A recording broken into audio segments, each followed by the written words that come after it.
కీడు తప్పించు దేవునికి మహిమ కలుగునుగాక. ప్రియ స్నేహితులందరికీ దివ్య వాక్యోదయం. ఈనాటి పాఠ్యభాగము విలాప వాక్యములు 3:48. నా జనులకు కలిగిన నాశనమును నేను చూడగా నా కన్నీరు ఏరులై పారుచున్నది.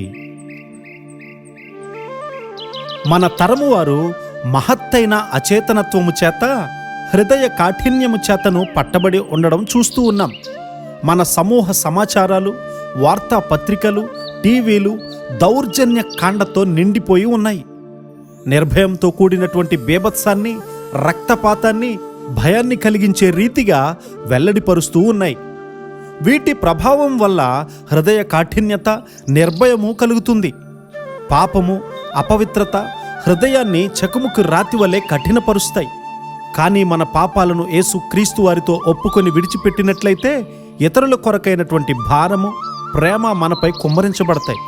ఒక చోట నా ప్రసంగం ముగించిన తరువాత ఒక వ్యక్తి వేదిక దగ్గరకు వచ్చి, అయ్యా, ఇప్పుడు మీరు ప్రసంగంలో చెప్పినట్లు నేను త్రాగి గర్భవతి అయిన నా భార్యను కొట్టి వెళ్ళగొట్టేశాను.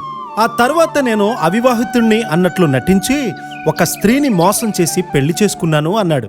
మరియమ్మ గారిని పూజించే ఈ వ్యక్తి జీవితంలో మొట్టమొదటిసారిగా పశ్చాత్తాపపడి క్రీస్తు వైపు తిరిగాడు.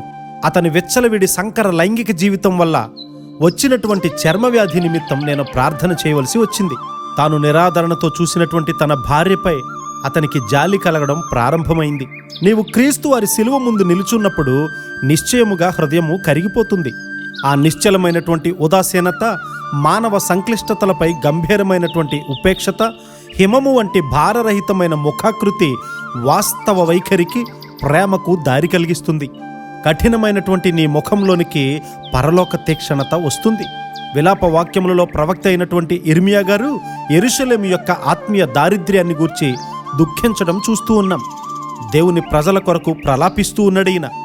నిజమైనటువంటి ప్రార్థన మన ఆత్మలో కనికరం అనే జల ఓటను తెస్తుంది. ప్రజలు ఒక విధమైనటువంటి స్వార్థంతో కూడిన ఏకాంతతతో ఎలా దినాలు గడుపుతారో నాకు అర్థం కావట్లేదు. వారు తమ స్వంత అవసరతలు, సౌఖ్యాలు మాత్రమే చూసుకుంటూ ఉన్నారు. కానీ ఇర్మియా గారి వలె దుఃఖించి ప్రార్థించే కృప మనందరికీ దేవుడు అనుగ్రహించునుగాక. ఆమేన్.